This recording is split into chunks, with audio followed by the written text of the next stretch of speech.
Haleluya, salam kemenangan iman, salam jumpa kembali dengan saya dalam program menyapa kita dengan renungan firman Tuhan dan juga menanggapi video-video yang selalu salah tafsir tentang ajaran Kristen.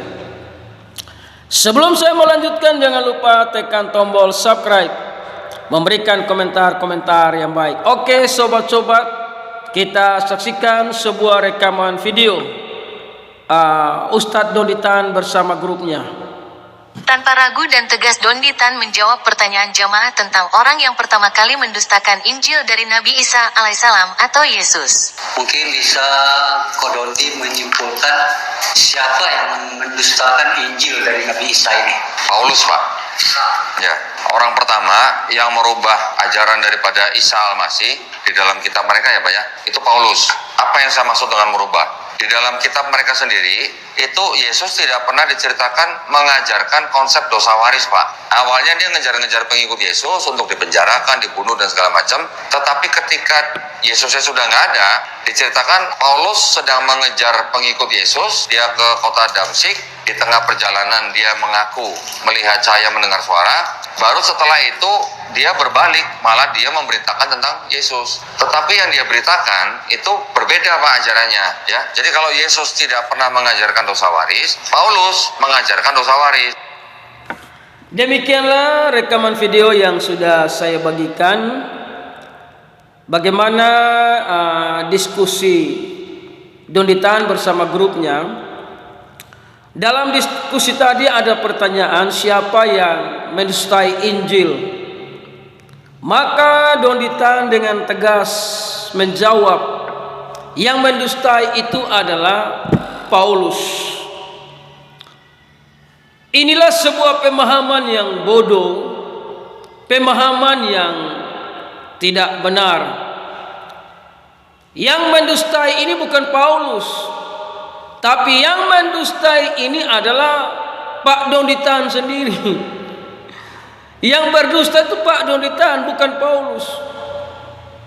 Dengar Pak Donditan, Yesus datang ke dalam dunia bukan untuk mengajarkan dosa. Dia datang ke dalam dunia untuk menyelesaikan dosa. Dosa keturunan itu ada. Paulus tidak salah. Paulus mengajarkan sesuai dengan hukum kasih karunia, bahwa semua dosa keturunan, dosa pribadi, dosa apa saja, kalau datang kepada Yesus, maka Yesus sanggup menyelesaikannya. Jadi Yesus datang ke dalam dunia ini bukan untuk mengajarkan tentang dosa keturunan atau tentang dosa apapun. Yesus Kristus datang ke dalam dunia untuk menyelesaikan semua dosa, termasuk dosa keturunan. Jadi Paulus itu tidak berdusta, Paklah yang berdusta.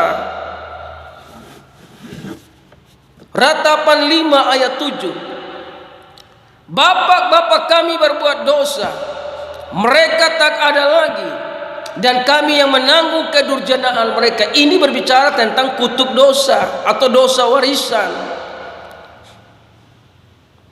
Buah jatuh tidak jauh dari pohonnya. Ini yang perlu diselesaikan. Namun tidak ada satu nabi yang bisa menyelesaikan dosa keturunan.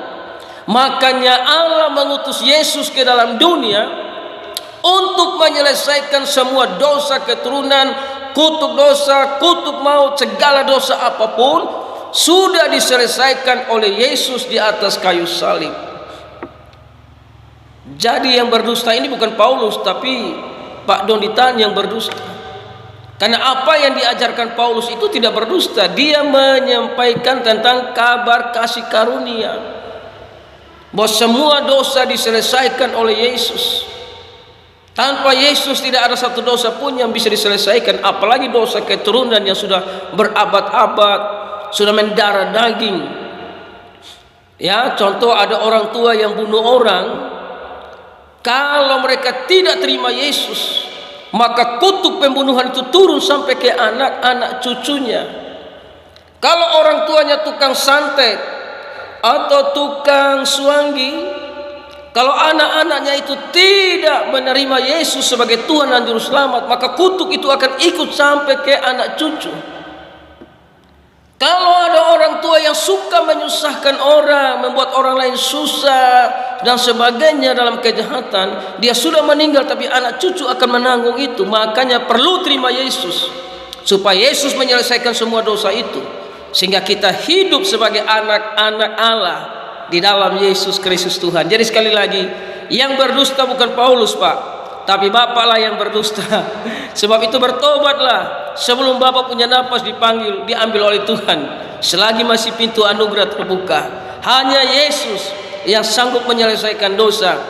Dan Paulus bertobat untuk mengajarkan tentang hukum kasih karunia, bahwa semua dosa, pribadi dosa, keturunan dosa, waris, apapun modelnya, sudah diselesaikan oleh Yesus. Itulah yang diajarkan oleh Paulus. Jadi Paulus tidak berdusta, namun Bapaklah yang berdusta. Haleluya.